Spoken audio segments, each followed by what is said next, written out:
again, autonomy is something we try really hard to get into our program. You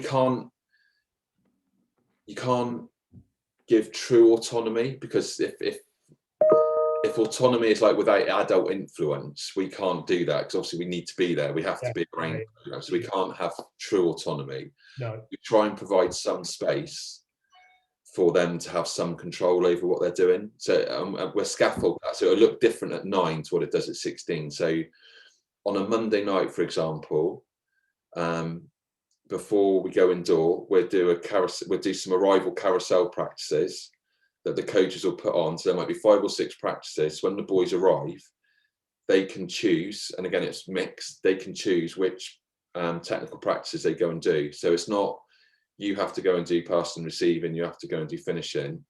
There'll be about 40 minutes where every 15 minutes a whistle will go, and they can literally, each player will go and choose, oh, I'm going to go and do that one, I'm going to go and do that one, or I'm going to stay on this one. So there's some autonomy over what they do.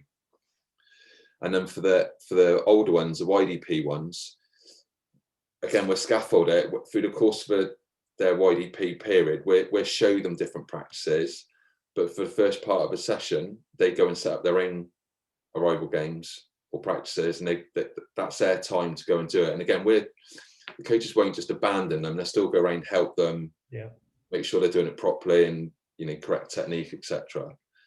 And then we're trialing a new one where there's an IEP pack where they're literally in charge of their own pack. But even stuff like, we've done it where a YDP group, under 13 group, will design and deliver a session for under 9 group.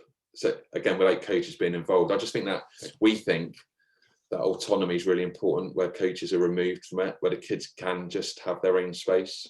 Yeah. And again, YDP, we allow them to do their own match warm-ups, where coaches will be there, but allow them, because